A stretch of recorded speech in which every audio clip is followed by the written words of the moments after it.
আমি x-ray room থেকে বলতেছি ছাত্রলীগের সাহস হয় কিভাবে সাধারণ শিক্ষার্থীদের গায়ে হাত তোলার?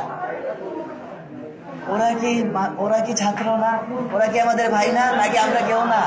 আমরা কি রাজাকার সবাই? আমরা কেউ রাজাকার না। প্রধানমন্ত্রী কেন আমাদের রাজাকার বলবে?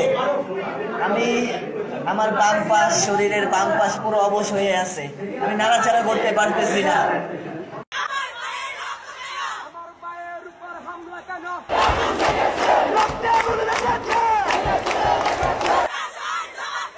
আমার বোনের উপর হামলা কেন?